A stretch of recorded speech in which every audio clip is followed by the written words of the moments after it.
ध्यान से देखना है। जी हाँ हमारे प्यारे भाइयों बहनों, आई होप आप लोगों की तैयारी बहुत ही अच्छी चल रही होगी। आज के इस वीडियो में महत्वपूर्ण क्वेश्चन मिलेंगे, फुल मॉक टेस्ट चलेगा। जो भी इस मॉक टेस्ट को निकाल लेगा ना, समझ लो महिला पर्यवेक्षक में उसका सिलेक्शन पक्का ही पक्का है। तो एक एक क्वेश्चन को क्या करना है, बड़े ध्यान से देखना और सभी का आंसर कमेंट में बताते जाना है। चलिए वीडियो को लाइक कमेंट जल्दी से कर दीजिए और सब्सक्राइब तो आपको करना ही करना है। पहला क्वेश्चन देखते हैं हम, आयोडीन न्यूनता विकार रोकथाम के लिए आयोडीन की संपूर्ण न्यूनतम सुझाव मात्रा प्रतिदिन कितनी होती है? तो आयोडीन की प्रतिदिन मात्रा बतानी है, वह कितने माइक्रोग्राम होनी चाहिए? ए है 100 से 150 माइक्रोग्राम, बी 90 से 210 माइक्रोग्राम, सी 350 से 375 माइक्रोग्राम, डी है आपका 400 से 435 माइक्रोग्राम। तो करेक्ट आंसर बनेगा यहाँ पर आपका ऑप्शन नंबर ए। याद रखना 100 से 150 माइक्रोग्राम आयोडीन की आवश्यकता होती है प्रतिदिन। चलिए दूसरा क्वेश्चन स्टार्ट करते हैं। दूसरा क्वेश्चन स्टार्ट करने से पहले कल किस किस का एग्जाम है ये आप हमें जरूर बताइएगा। बहुत ही महत्वपूर्ण क्वेश्चन है, पूछा गया क्वेश्चन है। इनमें से कौन सा पूछ सकता है? तो अधिक ऊर्जा प्रदान करता है। तो अधिक ऊर्जा कौन सा तत्व है जो प्रदान करता है? ए प्रोटीन, बी वसा, सी कार्बोहाइड्रेट, डी है आपका खनिज। तो सबसे ज्यादा ऊर्जा वसा प्रदान करता है। तो करेक्ट आंसर क्या बनेगा यहाँ पर? वसा। चलिए अगला क्वेश्चन है, इसको याद रखना क्योंकि पूछा गया क्वेश्चन है और किसी भी शिफ्ट में पूछ सकते हैं। आहार में अत्यधिक सरल कार्बोहाइड्रेट होने से हो सकता है। देखिए तीसरे क्वेश्चन में पूछा क्या गया है, आहार यानी कि भोजन में अत्यधिक क्या होने से? कार्बोहाइड्रेट होने से क्या हो सकता है?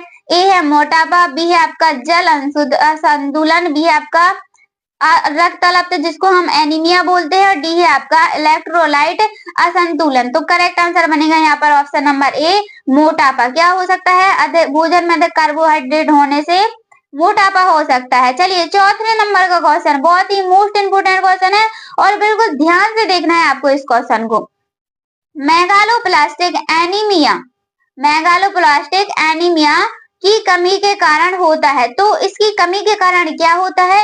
ए नंबर है आपका फॉलिक अम्ल, बी है आपका निकोटिक अम्ल, और सी है आपका पेंटोथेनिक अम्ल, और डी है उपरोक्त सभी। तो क्या होता है? फॉलिक अम्ल होता है। एनीमिया की कमी से क्या होता है? फॉलिक अम्ल के कारण होता है। चलिए अगला क्वेश्चन देखते हैं हमारे प्यारे भाई बहनों। 5 नंबर क्वेश्चन, विटामिन से सबसे ज्यादा क्वेश्चन आ रहे हैं तो हम इसलिए विटामिन के क्वेश्चन करा रहे हैं। एक एक क्वेश्चन को बड़े ध्यान से देखिए, सभी क्वेश्चन आपके लिए महत्वपूर्ण होने वाले हैं। इसे धूप से मिलने वाला विटामिन भी कहते हैं। एक आपकी शिफ्ट में बता दें, पूछा गया क्वेश्चन है और बहुत ही इजी क्वेश्चन है, आपको ही बताना है। वेरी वेरी मोस्ट क्वेश्चन है आपके लिए, वेरी वेरी मोस्ट क्वेश्चन है। तो यहाँ पर करेक्ट आंसर क्या बनेगा? ऑप्शन नंबर ए क्या है? Vitamin A. Option number B में है विटामिन के, डी में है option number vitamin D, C में विटामिन डी, और डी में है विटामिन ई। तो हमें धूप से कौन सा है जो विटामिन प्राप्त होता है? Vitamin D. धूप से मिलने वाला विटामिन विटामिन डी सभी को पता है, याद रखना हमारे प्यारे भाइयों बहनों। अगला क्वेश्चन देखते हैं हम, वृद्धि ऊर्जा मरम्मत और रखरखाव के लिए शरीर को किस पदार्थ की आवश्यकता होती है? कई के लिए वृद्धि ऊर्जा मरम्मत और रखरखाव के लिए शरीर को जिस पदार्थ की आवश्यकता होती है वह है, तो वह कौन सा पदार्थ है? ए है आपका प्रोटीन, बी है आपका कार्बोहाइड्रेट, सी देखेंगे यहाँ पर विटामिन, और डी है आपका वसा। तो यहाँ पर करेक्ट आंसर क्या बनेगा प्यारी बहनों? करेक्ट आंसर बनेगा यहाँ पर ऑप्शन नंबर ए प्रोटीन। करेक्ट आंसर क्या होगा? प्रोटीन बिल्कुल सही हो जाएगा। चलिए अगला क्वेश्चन देखते हैं। 7 नंबर का क्वेश्चन है, भारतीय संदर्भ में पुरुष एवं महिला का आदर्श शरीर भार क्रमशः है। तो क्या पूछा गया है यहाँ पर कि भारतीय संदर्भ में पुरुष एवं महिला आदर्श शरीर का भार कितना होता है? कितना होता है बताइए, इसका करेक्ट आंसर क्या बनेगा? ऑप्शन नंबर ए 70 से 60 किलोग्राम, ऑप्शन बी है 60 से 55 किलोग्राम, 50 से 45 किलोग्राम, और 45 से यहाँ पर क्या हो जाएगा? 40 किलोग्राम। तो करेक्ट आंसर क्या बनेगा हमारी प्यारी बहनों? यहाँ पर करेक्ट आंसर बनेगा ऑप्शन नंबर यहाँ पर बी। क्या बनेगा? ऑप्शन नंबर बी क्या हो जाएगा? करेक्ट आंसर हो जाएगा, क्योंकि अगर पुरुष और महिला का आदर्श भार पूछा जाए तो 60 से 55 होगा। क्या होगा? 60 से 55। किसी क्वेश्चन का आंसर थोड़ी बहुत मिस्टेक भी होता है, आप हमें जरूर बताइएगा। 8 नंबर का क्वेश्चन देखेंगे हम। लाल रक्त कोशिकाओं का जीवन चक्र होता है, तो जो लाल रक्त कोशिकाएं होती हैं उनका जीवन चक्र कितना होता है? 90 दिन का, बी 120 दिन का, सी 110 दिन का, डी है आपका 135 दिन का। तो लाल रक्त कोशिकाओं का जीवन चक्र होता है 120 दिन का, याद रखना 120 दिन करेक्ट आंसर हो जाएगा। चलिए अगला क्वेश्चन देखते हैं हमारी प्यारी बहनों। संतुलित आहार में कार्बोहाइड्रेट से प्राप्त कुल कैलोरी की का प्रतिशत खाली स्थान के बीच होना चाहिए, तो कितने के बीच, कितने से कितने के बीच होना चाहिए? 40 से 50%। अगले ऑप्शन देखते हैं यहाँ पर, बी है 80 से 60%, 90%, 60 से 70%, 90 से 110%। तो यहाँ पर करेक्ट आंसर बनेगा आपका ऑप्शन नंबर सी, 60 से 70%। कितना होना चाहिए? 60 से 70% होना चाहिए। चलिए अगला, इनमें से कौन एक आवश्यक अमीनो अम्ल है? तो इनमें से आपको एक अमीनो अम्ल बताना है कि आवश्यक अमीनो अम्ल इनमें से कौन सा होता है? ए एलोनिन, बी है आपका ग्लूटामिक अम्ल, सी है आपका स्पार्टिक अम्ल और डी है आपका लाइसिन। तो इनमें से आवश्यक अमीनो अम्ल कौन सा होता है? लाइसिन होता है, याद रखना लाइसिन बिल्कुल करेक्ट आंसर हो जाएगा। चलिए 10 नंबर का क्वेश्चन हमारी प्यारे भाइयों बहनों, बहुत ही मोस्ट इंपोर्टेंट क्वेश्चन है क्योंकि विटामिन से क्वेश्चन है और विटामिन से पूछे जा रहे हैं। इनमें से कौन सा विटामिन शरीर में संश्लेषित हो सकता है?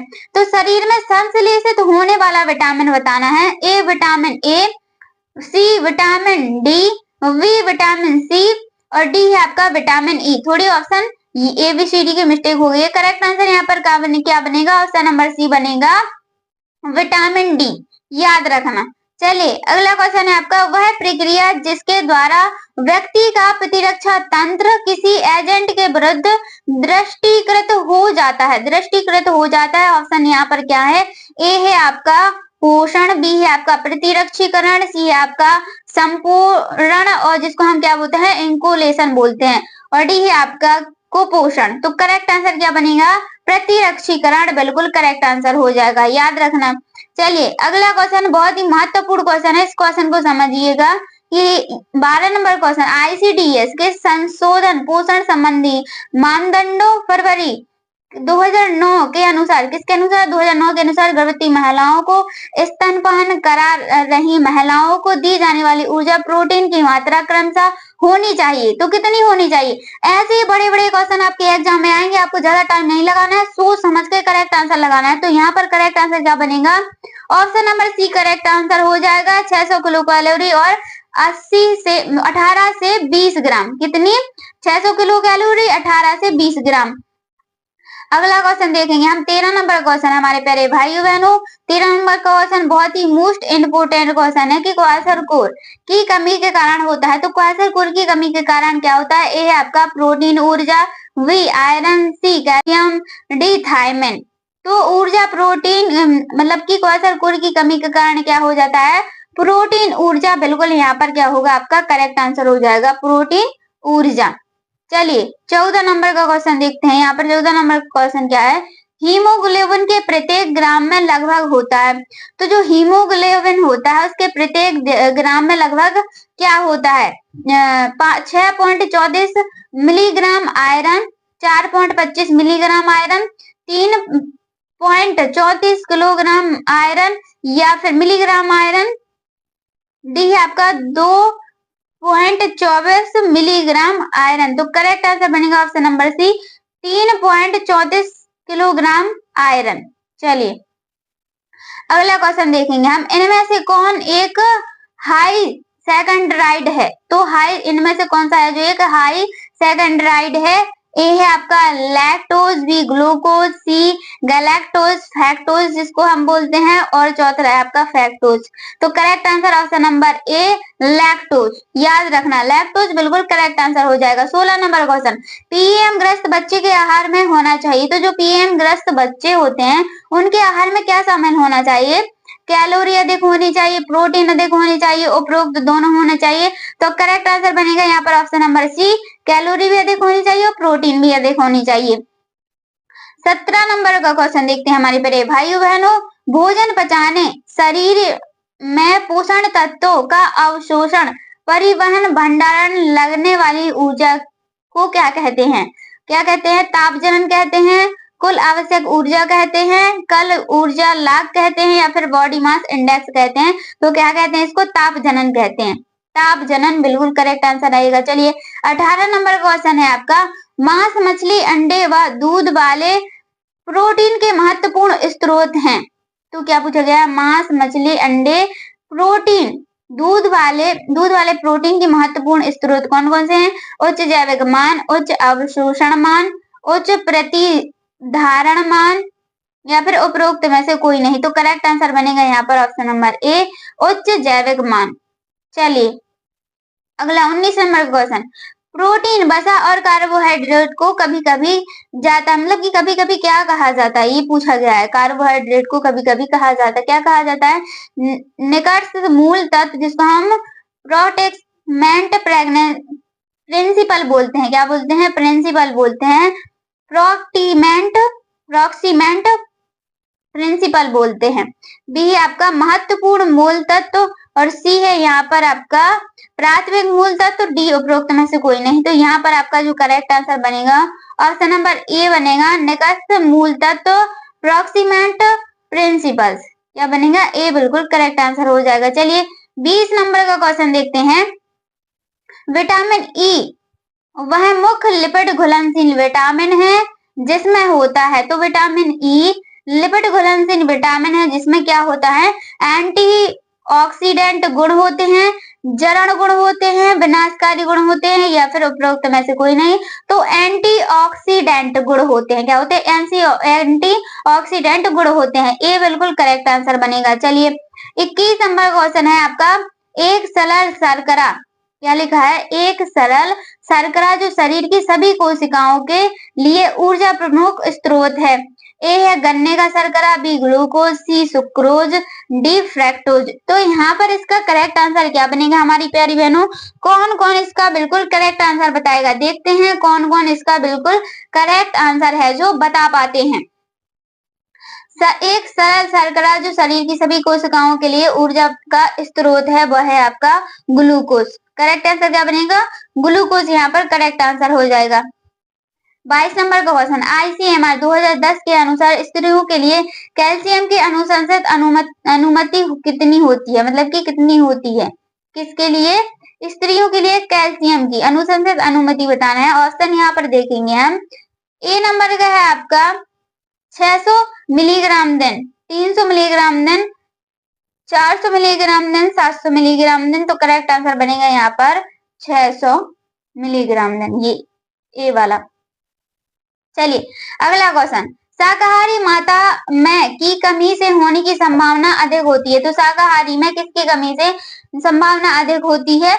देखिए यहाँ पर ऑप्शन है आपका, ऑप्शन नंबर ए है आपका vitamin B12, option C vitamin C, option C है आपका विटामिन ए, बी है विटामिन सी, और डी है आपका आयरन। तो correct answer option number A vitamin B12, याद रखना। चलिए 24 नंबर का क्वेश्चन, फ्रोडर्मा के कारण होता है। तो फ्रोनोडर्मा के कारण क्या होता है? ए खनिज की कमी, बी कॉम्प्लेक्स विटामिनों की कमी, आवश्यक वसा अम्लों की कमी, उपरोक्त में से कोई नहीं। तो correct answer option number C आवश्यक वसा अम्लों की कमी। 25 नंबर का क्वेश्चन देखेंगे हम, हरे पत्तेदार सब्जियों और ताजे फल का अच्छा स्रोत नहीं है। नहीं है और है में देख लिया करो पीछे क्या है, नहीं है या फिर है। आहारीय रेशे, protein, vitamin K, vitamin A. तो correct answer option number B protein. याद रखना हम आपके बहुत ही जल्दी जल्दी क्वेश्चन करा रहे हैं ताकि आपकी सभी क्वेश्चन है जो कवर हो जाएं। चलिए 26 नंबर का क्वेश्चन है आपका, बहुत ही मोस्ट इंपोर्टेंट क्वेश्चन है, बाद की आयु में सर्वोत्तम उच्च अस्थि द्रव्यमान घनत्व प्राप्त करने और ऑस्टियोपोरोसिस के कारण होने वाले अस्थि भंग को जोखिम को घटाने के लिए की पर्याप्त मात्रा आवश्यक होती है। तो किसकी आवश्यक मात्रा होती है? आयरन एवं विटामिन सी की, आयरन एवं फॉलिक अम्ल की, कैल्शियम एवं व्यायाम की, सोडियम एवं क्लोराइड की। तो करेक्ट आंसर ऑप्शन नंबर यहाँ पर सी हो जाएगा, कैल्शियम एवं व्यायाम की। हम आपको बताते जा रहे हैं, लास्ट में आपको बताना है कि आपके बिल्कुल सही सही कितने जा रहे हैं। आप देख लीजिएगा कि हम जो भी क्वेश्चन आपको बता रहे हैं लास्ट में आप जल्दी से काउंट कर लीजिएगा। हमारे ये बिल्कुल करेक्ट जा रहा है। खालिस्तान के दौरान खनिजों की अपेक्षा विटामिनों की विशेषकर जल घुलनशील बी समूह के विटामिनों का ह्रास अधिक होता है। तो कै का ह्रास है जो अधिक होता है? खाना पकाने, खाने, अगला ऑप्शन है आपका यहाँ पर छूने, इनमें से कोई नहीं।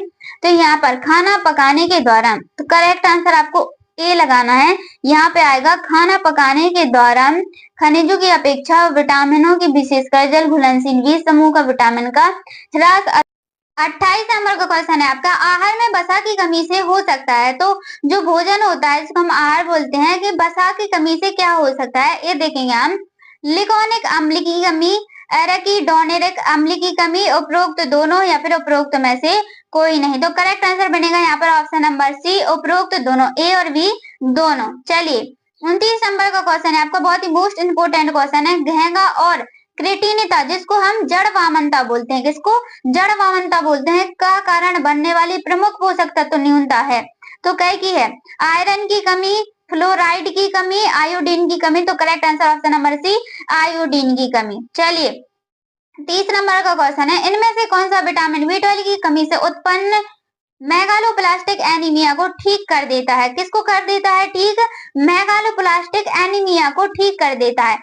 फॉलिक अम्ल या फिर विटामिन C6, B6। तो यहाँ पर करेक्ट आंसर बनेगा ऑप्शन नंबर ए, फॉलिक अम्ल कै की कमी को ठीक कर देता है, मेगालोप्लास्टिक एनीमिया की कमी को ठीक कर देता है। चलिए 31 नंबर का क्वेश्चन देखते हैं हमारे प्यारे भाइयों बहनों, बहुत ही मोस्ट इंपोर्टेंट क्वेश्चन है आपका। कैल्शियम फास्फेट और मैग्नीशियम के अंदर पाए जाने वाले महत्वपूर्ण खनिज, कै के अंदर कैल्शियम फास्फेट मैग्नीशियम के अंदर पाए जाने वाले महत्वपूर्ण खनिज कौन कौन से होते हैं, कै में होती हैं, ये बताना है। त्वचा में होते हैं, हड्डियों में होते हैं, नाखून में होते हैं। तो मैग्नीशियम फास्फेट एवं कैल्शियम फास्फेट एवं मैग्नीशियम हड्डियों के अंदर क्या है, हड्डियों के अंदर पाए जाने वाले महत्वपूर्ण खनिज होते हैं।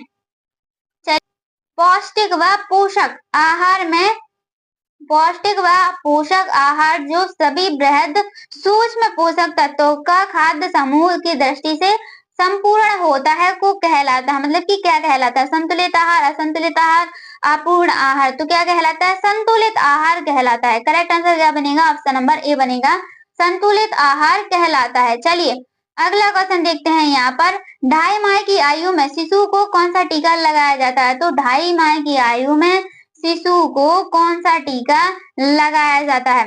डीटीपी का द्वितीय टीका, डीटीपी का प्रथम टीका, खसरा का टीका। तो डीटीपी का द्वितीय टीका लगाया जाता है। ए बिल्कुल यहाँ पर करेक्ट आंसर रहेगा, याद रखना। चलिए 34 नंबर का क्वेश्चन हमारे प्यारे भाइयों बहनों, मानव शरीर में छीड़ बना दिए गए रोगजनक को प्रविष्ट कराने की प्रक्रिया को कहते हैं। तो मानव शरीर में छीड़ बना दिए गए रोगजनक को क्या क्या किस प्रविष्ट की प्रक्रिया को कहते हैं, ये पूछा गया। ये है आपका प्रतिरक्षीकरण, बी है आपका टीकाकरण, सी है आपका छीणन। तो करेक्ट आंसर बनेगा ऑप्शन नंबर बी, टीकाकरण। याद रखना टीकाकरण यहाँ पर क्या होगा, करेक्ट आंसर होगा। 35 नंबर का क्वेश्चन, बैरीसेला वैक्सीनेशन की पहली खुराक हेतु न्यूनतम आयु है। बैरीसेला वैक्सीन की पहली खुराक हेतु न्यूनतम आयु बतानी है कि कितनी होती है, न्यूनतम आयु पूछा गया है यहाँ पर। तो ए है आपका 6 माह, बी है आपका 1 साल, सी है आपका 3 माह। ऑप्शन नंबर बी यहाँ पर आपका करेक्ट आंसर हो जाएगा 1 वर्ष। नहीं होती है, 1 वर्ष होती है। चलिए अगला क्वेश्चन है 36 नंबर क्वेश्चन, वैक्सीन शरीर से क्या करवाते हैं? जो वैक्सीन होती है वह शरीर से क्या करवाती है? बहुत ही मोस्ट इंपोर्टेंट क्वेश्चन है और पूछा गया क्वेश्चन है। वैक्सीन शरीर से क्या करवाते हैं? एंटीबॉडी उत्पन्न कराना और अधिक लाल रक्त कोशिकाएं उत्पन्न कराना, मृत जीवाणुओं को उत्पन्न कराना, या फिर इनमें से कोई नहीं। तो करेक्ट आंसर क्या बनेगा? यहाँ पर बनेगा आपका option number A. Option number A correct answer हो जाएगा, एंटीबॉडी उत्पन्न कराना। चलिए अगला क्वेश्चन है आपका, अधिकतर वैक्सीन, तो अधिकतर वैक्सीन कहाँ लगाई जाती है और किसके माध्यम से लगाई जाती है, ये पूछा गया। किसके माध्यम से अधिकतर वैक्सीन है जो लगाई जाती है? ए मुख द्वारा लिए जाते हैं, बी आपका इंजेक्शन द्वारा शरीर में प्रविष्ट कराए जाते हैं, सूंघ कर लिए जाते हैं, भोजन के साथ दिए जाते हैं। तो जो अधिकतर वैक्सीन दिए जाते हैं वो इंजेक्शन गाय के द्वारा दिए जाते हैं। अधिकतम वैक्सीन इंजेक्शन के द्वारा शरीर में प्रविष्ट कराए जाते हैं। तो करेक्ट आंसर क्या बनेगा यहाँ पर आपका option number B. Option number B correct answer बन जाएगा कि अधिकतम वैक्सीन इंजेक्शन के द्वारा शरीर में प्रविष्ट कराए जाते हैं। वीडियो अच्छी लगी तो वीडियो को लाइक कमेंट, चैनल को सब्सक्राइब जल्दी से कर दो। धन्यवाद, राधे राधे, मिलते हैं नेक्स्ट वीडियो में।